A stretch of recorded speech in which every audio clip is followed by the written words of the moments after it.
എന്താണ് I P clash? നിങ്ങൾ കേട്ടിട്ടുണ്ടാവും, ഐ പി ക്ലാഷായി ഇടയ്ക്കിടയ്ക്ക് കണക്ഷൻ കട്ടാവുന്നു, അല്ലെങ്കിൽ ഐ പി ക്ലാഷ് കൊണ്ട് നമുക്കത് എക്സ്റ്റെൻഡ് ചെയ്യാൻ പറ്റിയില്ല, അങ്ങനെ ഒരുപാട് കംപ്ലൈൻറ്റുകളൊക്കെ നമുക്ക് കേട്ടിട്ടുണ്ടാവും. സോ എന്താണ് ഈ ഐ പി ക്ലാഷ് എന്ന് അറിയണം. അപ്പോൾ ഐ പി ക്ലാഷ് എന്താണെന്ന് അറിയണതിന് മുമ്പ് നമ്മളൊരു മോഡത്തിൽ ഐ പി എങ്ങനെയാണ് ആ ഒരു മോഡം അസൈൻ ചെയ്യുന്നത്, അതായത് മറ്റ് ഡിവൈസുകൾക്ക് അസൈൻ ചെയ്തതെന്ന് അറിഞ്ഞിരിക്കണം. ഫോർ എക്സാമ്പിൾ, ഇതിപ്പോൾ ഒരു കണക്ഷനുള്ളൊരു മോഡാണെന്ന് വിചാരിക്കുക. ഇതിപ്പോൾ ഞാനൊരു ഡെമോ പർപ്പസിന് വെച്ചിട്ടുള്ളൂ. ഇതിനകത്തിപ്പോൾ കണക്ടിവിറ്റി ഉള്ള മോഡാണെന്ന് വിചാരിക്കുക. സോ നമ്മൾ ഇതിനകത്തുനിന്ന് കണക്ഷൻ ഈ ഒരു മോഡത്തിൽ കണക്ട് ചെയ്യുമ്പോൾ അത് ചിലപ്പോൾ നമ്മുടെ മൊബൈലായിരിക്കാം, അല്ലെങ്കിൽ കമ്പ്യൂട്ടറായിരിക്കാം, പിന്നെ നമ്മുടെ വേറെ ഏതെങ്കിലും ലാപ്ടോപ്പായിരിക്കാം. പല ഡിവൈസുകൾ നമ്മൾ ഇത് വെച്ചിട്ട് കണക്ട് ചെയ്യും. സോ നമ്മൾ ഡിവൈസുകൾ ഓരോന്നായിട്ട് കണക്ട് ചെയ്യുമ്പോൾ എന്താ ഇവിടെ സംഭവിക്കുന്നതെന്ന് വെച്ചിട്ടുണ്ടെങ്കിൽ, അതായത് ഈ ഒരു മോഡത്തിൽ നിന്നാണ് നമ്മൾ കണക്ഷൻ എടുക്കുന്നത്. അപ്പോൾ ഈ ഒരു മോഡത്തിന് ഒരു ലാൻ ഐ പി ഉണ്ടാവും, അതായത് ഈ മോഡത്തിന് ഒരു ഐ പി ഉണ്ടാവും. ആ ഐ പി, അതായത് ലാൻ ഐ പിയുടെ കാര്യമാണ് പറയുന്നത്, അതായത് ലോക്കൽ ഏരിയ ഐ പി. ഈ ലാൻ ഐ പി വരുന്നത് നോർമലി ഈ ഒരു സീരീസിലാണ് വരാറ്. ഇതിൻ്റെ ഇപ്പോൾ 192.168.1.1 ആണെന്ന് വിചാരിക്കുക. അതായത് ഇതിൻ്റെ ലാൻ ഐ പി 192.168.1.1 ആണെന്ന് വിചാരിക്കുക. സോ ഇതിൽ നിന്ന് കണക്റ്റ് ആവുന്ന ഡിവൈസിനൊക്കെ ഓരോ ഐ പി കിട്ടും. അതായത് നമ്മളിപ്പോൾ മൊബൈൽ കണക്ട് ചെയ്യുകയാണ്. മൊബൈൽ കണക്ട് ചെയ്യുമ്പോൾ ഇതിൻ്റെ ഐ പി വന്നിട്ട് 192.168.1.2 ആയിരിക്കും. അത് കഴിഞ്ഞ് നമ്മൾ ഈ ഒരു കമ്പ്യൂട്ടറിൽ കണക്ട് ചെയ്യുകയാണ്. അപ്പോൾ അതിൻ്റെ ഐ പി എന്ത് വരും? 192.168.1.3 വരും. അതുപോലെ തന്നെ അടുത്തത് ലാപ്ടോപ്പിൽ കണക്ട് ചെയ്യുകയാണ്. അപ്പോൾ അതിൻ്റെ 192.168.1.4 വരും. അപ്പോൾ അങ്ങനെ ഈ ഒരു രീതിയിലാണ് ഈ ഓരോ റൂട്ടേഴ്സും അസൈൻ ചെയ്യുന്നത്. അതായത് ഓരോ ഐ പി കൊടുക്കുന്നത്, ഓരോരോ ഡിവൈസിനും ഐ പി കൊടുക്കുന്നത് ഈ ഒരു രീതിയിലാണ്. സോ നമ്മൾ ഈ ഒരു രീതിയിൽ ഐ പി കൊടുക്കുമ്പോൾ എന്താണ് ഇവിടെ ഇങ്ങനെ ക്ലാഷ് വരുന്നതെന്ന് വെച്ചിട്ടുണ്ടെങ്കിൽ, ഒരേ ഐ പി തന്നെ ഈ ഒരു ഡിവൈസിൽ പിന്നെയും തിരിച്ച് കയറുമ്പോഴാണ് ഈ വിഷയം ഉണ്ടാകുന്നത്. ഫോർ എക്സാമ്പിൾ, ഇപ്പം നമ്മൾ ഈ ഒരു ഇത് മാറ്റുക, അതായത് നമ്മൾ ഈ ഒരു ലാൻ ഔട്ടിൽ നിന്ന് ഒരു ഔട്ട്, അതായത് ഈ ഒരു കാണുന്ന ലാൻ പോർട്ടിൽ നിന്ന് ഒരു ഔട്ട് എടുത്തിട്ടുണ്ട് എന്ന് വിചാരിക്കുക.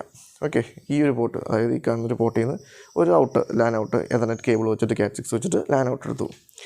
അത് നമ്മൾ 192.168.1.5 ആണെന്ന് വിചാരിക്കുക. ഈ ഒരു ഐ പി, അതായത് ഈ മോഡം നമുക്ക് അസൈൻ ചെയ്തേക്കുന്നത് ഈ ഒരു ഐ പി ആണ്. 192.168.1.5 എന്നുള്ള ഐ പി ആണ്, ലാൻ ഐ പി ആണ് നമുക്ക് അസൈൻ ചെയ്തതെന്ന് വിചാരിക്കാം. ഇതേ കേബിള്, ഈ ഒരു കേബിള് നമ്മളിത് തിരിച്ച് കുത്താമെന്ന് വിചാരിക്കാം. അതായത് ഈ ഒരു കേബിളിൻ്റെ ഒരറ്റം നമ്മൾ ഈ ഒരു പോർട്ടിൽ കുത്താമെന്ന് വിചാരിക്കാം. അതായത് ഇതിൽ നിന്നും കണക്ഷൻ എടുത്തിട്ട്, ലാൻ പോർട്ടിൽ നിന്ന് കണക്ഷൻ എടുത്തിട്ട് നമ്മൾ ഈ ഒരു ലാൻ പോർട്ടിൽ തിരിച്ച് കുത്തുകയാണെന്ന് വിചാരിക്കാം. അപ്പോൾ എന്താ സംഭവിക്കുന്നത്? ഇതേ ഐ പി റിട്ടേൺ ചെല്ലും. അതായത് ഈ സീരീസിൽ വരുന്ന ഇതേ ഐ പി, അതായത് 1.1 സീരീസിൽ വരുന്ന ഈ 1.5 എന്നുള്ള ഐ പി നേരെ തിരിച്ച് ഇതിൻ്റെ അകത്തോട്ട് തന്നെ വരും. അപ്പോൾ ഈ ഒരു റൗട്ടറിൻ്റെ DHCP, അതായത് നമുക്ക് ഈ അസൈൻ ചെയ്യുന്ന ഈ ഐ പി അസൈൻ ചെയ്യുന്ന സിസ്റ്റം ക്ലാഷ്, അതിന് ഒരു കൺഫ്യൂഷൻ വരും. ഇതെന്താണ്, ഞാൻ അസൈൻ ചെയ്ത ഐ പി തന്നെ എനിക്ക് തിരിച്ചു വന്നിരിക്കുന്നു, അല്ലെങ്കിൽ തിരിച്ചു കയറുന്നു എന്ന് വരും. അപ്പോൾ എന്ത് പറ്റും? ഓട്ടോമാറ്റിക്കലി അതിനെ ഐഡൻറ്റിഫൈ ചെയ്യാൻ പറ്റാതെ വരും, അതിന് കൺഫ്യൂഷൻ വരും. സോ ഇത് കട്ടാവും, കണക്ഷൻ ഇടയ്ക്കിടയ്ക്ക് കട്ടാവും, അല്ലെങ്കിൽ എന്താണ് ഇടയ്ക്കിടയ്ക്ക് ഒട്ടും കിട്ടില്ല, അല്ലെങ്കിൽ ഇടയ്ക്കിടയ്ക്ക് കട്ടാവും. അങ്ങനത്തെ പ്രശ്നങ്ങളൊക്കെ ഈ ഒരു ഐ പി തിരിച്ചു വരുമ്പോൾ വരും. അതുകൊണ്ട് തന്നെ ഒരു കണക്ഷൻ നമ്മൾ വയറെടുത്തിട്ട് അതേ നെറ്റ്വർക്കിൽ തന്നെ തിരിച്ച് കണക്ട് ചെയ്യരുത്. അപ്പോഴും നമ്മൾ ഈ ഒരു ഐ പി ക്ലാഷ് ചെയ്യുകയാണ്, അതായത് ആ ഒരു സീരീസിൽ വരുന്ന ഐ പി നമ്മളതിനെ തിരിച്ചിടുകയാണ് ചെയ്യുന്നത്. സോ ഒരിക്കലും അങ്ങനെ ചെയ്യരുത്. അപ്പോഴാണ് ഒരു ഐ പി ക്ലാഷ് വരുന്നത്. സോ ഇതിൽ തന്നെ വേറൊരു രീതിയിൽ, അതായത് ഏറ്റവും കൂടുതൽ ആൾക്കാർ ഫേസ് ചെയ്യുന്നത് ഈ ഒരു ഇപ്പോൾ ഞാൻ പറഞ്ഞ പോലത്തെ ഒരു രീതിയിലുള്ള കണക്ഷനല്ല. കാരണം അങ്ങനെ ഒരു കേബിൾ ആരും തിരിച്ച് കുത്താറില്ല, അറിയാൻ പാടാത്തൊരു കുത്തരുത്. പിന്നെ എപ്പോഴാണ് ഇത് ഇഷ്യൂ വരുന്നതെന്ന് വെച്ചിട്ടുണ്ടെങ്കിൽ, നമുക്ക് ഇതൊരു എക്സ്റ്റെൻഡ് ചെയ്യുമ്പോൾ, അതായത് വേറെ റൂട്ടറുകൾ വെച്ച് നമ്മളിപ്പോൾ ഒരു 2-3 നിലയുള്ള ബിൽഡിങ്ങൊക്കെയാണ്. അപ്പോൾ നമ്മൾ ചിലപ്പോൾ router to router wifi access പോയിൻറ്റോ അല്ലെങ്കിൽ മെഷോ ഒന്നും സെറ്റ് ചെയ്യാതെ റൂട്ടർ വെച്ച് തന്നെ, കാരണം റൂട്ടർ വെച്ച് നമ്മൾ വൈഫൈ എക്സ്റ്റൻഷൻ എടുക്കുമ്പോൾ പൊതുവേ ക്യാഷ് കുറവാണ്, എക്സ്പെൻസ് കുറവാണ്. സോ ആ ഒരു റൂട്ടർ വെച്ചിട്ട് കേബിൾ വലിച്ചാണ് നമ്മൾ ആ ഒരു എക്സ്റ്റൻഷൻ കൊടുക്കണമെങ്കിൽ, കാരണം ഇപ്പോൾ നിലവിൽ നമുക്ക് മെഷ് വൈഫൈ പോലുള്ള കാര്യങ്ങളൊക്കെ ഉണ്ട്, വയർലെസ് ആയിട്ട് തന്നെ എക്സ്റ്റെൻഡ് ചെയ്യാം. പക്ഷേ അതൊക്കെ എക്സ്പെൻസീവാണ്, നല്ലതാണ്, പക്ഷേ എക്സ്പെൻസീവാണ്. സോ ഒരു എക്കോണമിക്കൽ രീതിയിൽ നമ്മൾ റൗട്ടർ ഇൻസ്റ്റാൾ ചെയ്യുമ്പോൾ ഇപ്പോഴും ആ ഒരു റൗട്ടർ ടു റൗട്ടർ ചെയ്ത് തന്നെയാണ് നമ്മൾ പോകാറ്. സോ അങ്ങനെ ചെയ്യുമ്പോൾ അതായത് ഈ റൗട്ടറിൽ നിന്ന് നമ്മൾ അടുത്ത റൗട്ടറിലോട്ട് ഇങ്ങനെ ഓരോ ഫ്ലോറിലിരിക്കുന്ന ഓരോ റൗട്ടറാണെന്ന് വിചാരിക്കാം. പോകുമ്പോഴും ഈ ഒരു ഐ പിയുടെ കാര്യം ശ്രദ്ധിക്കുക. അതായത് നമ്മളിപ്പോൾ ഇതാണ് ഗ്രൗണ്ട് ഫ്ലോറിലിരിക്കുന്ന മെയിൻ മോഡം. ഈ മോഡത്തിൽ നിന്ന് നമ്മൾ 2 റൂട്ടർ വെച്ചിട്ട് 2 ഫ്ലോറിലോട്ട് എക്സ്റ്റെൻഡ് ചെയ്യുകയാണെന്ന് വിചാരിക്കുക. എക്സ്റ്റെൻഡ് ചെയ്യുമ്പോൾ അവിടെ സംഭവിക്കുന്നത് ഇതിൻ്റെ ഐ പി വന്നിട്ട് 192.168.1.1 ആണ്. അപ്പോൾ നമ്മൾ ഇവിടുന്ന് ഒരു കേബിൾ, ഒരു Cat 6 കേബിൾ എടുത്തിട്ട് ഇതിൻ്റെ വാൻ പോർട്ടിൽ, അതായത് വാൻ റൗട്ടർ വെച്ചിട്ടാണ് നമ്മൾ എക്സ്റ്റെൻഡ് ചെയ്യുന്നത്. സോ അതിൻ്റെ ഈ ഒരു വാൻ പോർട്ടിലോട്ട് കണക്ട് ചെയ്യും. ഈ റൗട്ടറിൻ്റെ വാൻ പോർട്ടിലോട്ട് കണക്ട് ചെയ്യുമ്പോൾ ഈ ഒരു റൗട്ടറിനും ഉണ്ടാവും ഒരു ലാൻ ഐ പി. അപ്പോൾ ഈ ഒരു റൗട്ടറിന്, അതായത് ഇപ്പോൾ ഈ നമ്മൾ മേടിക്കുന്ന റൗട്ടറിനും, അതായത് എക്സ്റ്റെൻഡ് ചെയ്യാൻ മേടിക്കുന്ന റൗട്ടറിനും ഒരു ലാൻ ഐ പി ഉണ്ടാവും. സോ ആ ഒരു ഐ പി ഇപ്പോൾ നമ്മൾ ഇതിൻ്റെ ഐ പി നമ്മൾ 192.168.1.1 ഇതാണ് ഡിഫോൾട്ടായിട്ട് അതിന് വന്നേക്കുന്ന ഐ പി എന്ന് വിചാരിക്കുക. അപ്പോഴും ഈ പറഞ്ഞൊരു ക്ലാഷ് വരും. കാരണം ഇതിൻ്റെ ഐ പിയും സെയിം ആണ്, 192.168.1.1 ആണ്. സോ അതേ ഐ പി തന്നെ ഈ ഒരു റൂട്ടറിനും അതേ ഐ പി വന്നിട്ടുണ്ടെങ്കിൽ അപ്പോഴും ആ ഒരു ക്ലാഷ് ഉണ്ടാവും. അപ്പോൾ എന്താ സംഭവിക്കുന്നതെന്ന് വെച്ചിട്ടുണ്ടെങ്കിൽ ഇത് ഐ പി പ്രൊവൈഡ് ചെയ്യും. ഇതിലൊരു ഈ പറഞ്ഞൊരു സീരീസിൽ പെടുന്ന ഒരു ഐ പി ആയിരിക്കും ഇതിന് പ്രൊവൈഡ് ചെയ്യുന്നത്.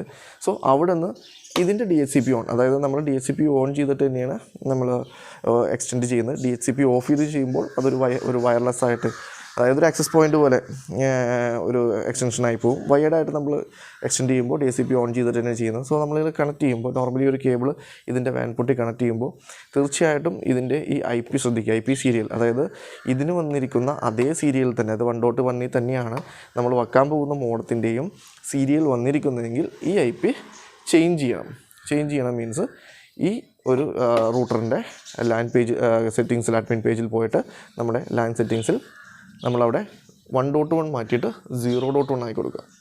0.1 അതായത് ഇതിൽ നിന്നും വ്യത്യസ്തമായൊരു സീരീസ് കൊടുക്കുക. ഇതിപ്പോൾ 1.1 ആണെങ്കിൽ അത് 0.1 ആയി കൊടുക്കുക. ഇത് 0.1 ആണെങ്കിൽ അത് 1.1 ആയി കൊടുക്കുക. അങ്ങനെ മാറ്റി കൊടുക്കുക. അപ്പോൾ എന്താ സംഭവിക്കുന്നത് വെച്ചിട്ടുണ്ടെങ്കിൽ ഇത് കൊടുക്കുന്ന, അതായത് ഇത് ഓരോ ഡിവൈസിന് ഐ പി എക്സ്റ്റെൻഡ് ചെയ്യുമ്പോൾ അതെങ്ങനെയായിരിക്കും കൊടുക്കുന്നത്, 192.168.0.2, 0.3, 0.4 ആ ഒരു രീതിയിലായിരിക്കും ആ ഒരു റൂട്ടർ അസൈൻ ചെയ്യുന്നത്, ഐ പി അസൈൻ ചെയ്യുന്നത് ആ ഒരു രീതിയിലായിരിക്കും. സോ അപ്പോഴും ആ ഒരു ക്ലാഷ് അവിടെ വരില്ല. ശ്രദ്ധിക്കുക. അപ്പോൾ ഈ ഒരു ലാൻ ഐ പി ചെക്ക് ചെയ്യുക. നമ്മൾ റൂട്ടർ വെച്ച് എക്സ്റ്റെൻഡ് ചെയ്യുമ്പോൾ തീർച്ചയായിട്ടും ഈ ഒരു ലാൻ ഐ പി ശ്രദ്ധിക്കുക. ഇതുപോലെ തന്നെ നമ്മളിപ്പോൾ അടുത്തൊരു വേറെ നിലയിലോട്ട്, അതായത് ഇപ്പോൾ ഒരു നിലയിലാണ് വന്നെങ്കിൽ അടുത്ത നിലയിലോട്ട് നമ്മൾ പിന്നെയും ഒരു എക്സ്റ്റെൻഡ് ചെയ്യാൻ നോക്കുക. അപ്പോൾ ഇവിടെ നിന്ന് നമ്മുടെ ഈ ഒരു റൂട്ടറിൻ്റെ ലാൻ പോർട്ടിൽ നിന്ന് കണക്ഷൻ എടുത്തിട്ട് ഈ ഒരു അടുത്ത റൂട്ടറിൻ്റെ വാൻ പോർട്ടിലോട്ട് കണക്ഷൻ കൊടുക്കും. ഓക്കെ, അടുത്ത റൂട്ടറിൻ്റെ വാൻ പോർട്ടിലോട്ട് കണക്ഷൻ കൊടുക്കും, അതായത് അടുത്ത ഫ്ലോറിലോട്ട് നമ്മൾ കണക്ഷൻ കൊടുക്കും. ഇതിൻ്റെ ലാൻ പോർട്ടിൽ നിന്ന് എടുത്തിട്ട് ഈ ഒരു റൂട്ടറിൻ്റെ വാൻ പോർട്ടിലോട്ട് കൊടുക്കും. അപ്പോഴും ഈ പറഞ്ഞ പോലെ ശ്രദ്ധിക്കുക. കാരണം ഈ ഒരു സീരീസിൽ, അതായത് ഇപ്പോൾ ഈ വന്നിരിക്കുന്ന ഈ റൂട്ടറിൻ്റെ വന്നിട്ട് നമ്മുടെ സീരീസ് ചിലപ്പോൾ 192.168.0.1 ആണ് ഇതിന് വന്നിരിക്കുന്നതെങ്കിൽ അപ്പോഴും ക്ലാഷ് ആവും. കാരണം ഇത് രണ്ടിനും ഒരേ ലാൻ ഐ പി വരും. അപ്പോൾ നമ്മൾ അതിൻ്റെയും നമ്മൾ നേരത്തെ ചെയ്ത പോലെ ആ ഒരു ഐ പി മാറ്റി കൊടുക്കുക. ആ ഒരു ഐ പി മാറ്റിയിട്ട് ഇവിടെ നമ്മൾ 0.1 ആണ് അവിടെ കൊടുത്തേക്കുന്നത്. അപ്പോൾ ജസ്റ്റ് നമ്മൾ 2.1 കൊടുക്കുക. അതായത് അപ്പോൾ ഈ ഒരു 3 എണ്ണം ഡിഫറൻ്റായി. അപ്പോൾ ഇത് നമ്മൾ ഇതിൽ കണക്ട് ചെയ്യുന്ന ഡിവൈസിന് ഇതപ്പോൾ എന്ത് ചെയ്യും, ഇത് കൊടുക്കുമ്പോൾ ആസ് എ ഐ പി കൊടുക്കുമ്പോൾ ആ ഒരു സീരീസിൽ 2.2, 2.3, 2.4 ആ ഒരു സീരീസിലായിട്ട് ഈ ഒരു റൂട്ടറും കൊടുത്തേക്കും. അപ്പോൾ പ്രോപ്പറായിട്ട് കണക്ഷൻ കിട്ടുകയും ഈ ഒരു പ്രശ്നം, ഒരു ഐ പി ക്ലാഷിൻ്റെ ഇഷ്യൂ ഉണ്ടാകാതെ തന്നെ ഈ ഒരു 3 കണക്ഷനിലും പ്രോപ്പറായിട്ട് തന്നെ നെറ്റ് കിട്ടും. ഇടയ്ക്കിടയ്ക്ക് കട്ടായി പോകുന്ന വിഷയം വരില്ല. കാരണം ഈ ഐ പി ക്ലാഷിൻ്റെ ഒരു പ്രധാന പ്രശ്നം എന്ന് വെച്ചിട്ടുണ്ടെങ്കിൽ ഇത് എപ്പോഴും കട്ടാകില്ല. ഇടയ്ക്കിടയ്ക്ക് ആയിരിക്കും കട്ടായി പോകുന്നത്, ചില സിസ്റ്റങ്ങളിൽ കിട്ടാതെ വരും. അങ്ങനെയൊക്കെ ഉള്ള ഇഷ്യൂസാണ്. അപ്പോൾ അത് എന്താണ് ഐഡൻറ്റിഫൈ ചെയ്യാനായിട്ട് വളരെ ബുദ്ധിമുട്ടും ചിലപ്പോൾ. അപ്പോൾ ആദ്യം തന്നെ നമ്മൾ ഈ 2-3 റൗട്ടറൊക്കെ സെറ്റ് ചെയ്തേക്കുകയാണ്. ഇതുപോലെ വയർഡായിട്ടാണ് സെറ്റ് ചെയ്തേക്കുന്നത്, വയർലെസ് ആയിട്ടല്ലെങ്കിൽ ശ്രദ്ധിക്കുക. ഐ പി എങ്ങനെയാണെന്ന് ശ്രദ്ധിക്കുക. ഐ പി ക്ലാഷ് വരുന്നുണ്ടോ എന്നൊക്കെ ഉള്ളത് ഐ പി അതിൻ്റെ ഇതിന് മോഡം പേജിൽ കയറിയിട്ട് അല്ലെങ്കിൽ റൂട്ടർ പേജിൽ കയറിയിട്ട് അതിൻ്റെ ഐ പി ശ്രദ്ധിച്ച് കൊടുക്കുകയാണെങ്കിൽ ഈ ഒരു പ്രശ്നമില്ല. ഇത് വളരെ ശ്രദ്ധിക്കുക. ഇതാണ് ഒരു ഐ പി ക്ലാഷ് എന്ന് പറയുന്നത്. ഐ പി ക്ലാഷ് എപ്പോഴും നെറ്റ്വർക്ക് ഫീൽഡിലുള്ളവർ ഫേസ് ചെയ്യുന്നൊരു ഇഷ്യൂസാണ്. സോ അത് ശ്രദ്ധിച്ച് നോക്കുക കേട്ടോ. നിങ്ങൾക്ക് മനസ്സിലായെന്ന് വിചാരിക്കുന്നു. എന്തെങ്കിലും ഡൗട്ട് ഉണ്ടെങ്കിൽ കമൻറ്റ് ചെയ്ത് ചോദിക്കുക. അല്ലെങ്കിൽ എൻ്റെ വാട്സപ്പ് നമ്പറും ഈ ഒരു നിങ്ങൾക്ക് ഈ ചാനൽ വിസിറ്റ് ചെയ്താൽ മനസ്സിലാവും. സോ ചോദിക്കുക. എന്തെങ്കിലും ഡൗട്ട് ഉണ്ടെങ്കിൽ ചോദിക്കുക, ഞാൻ ഉത്തരം പറയുന്നതായിരിക്കും. Thank you so much for watching the video. പിന്നെ ഈ വീഡിയോ ഒന്ന് ഷെയർ ചെയ്യുക എല്ലാവർക്കും. സോ മറ്റുള്ളവർക്കും അതൊരു ഉപകാരമായിട്ട് മാറും. Okay, thank you.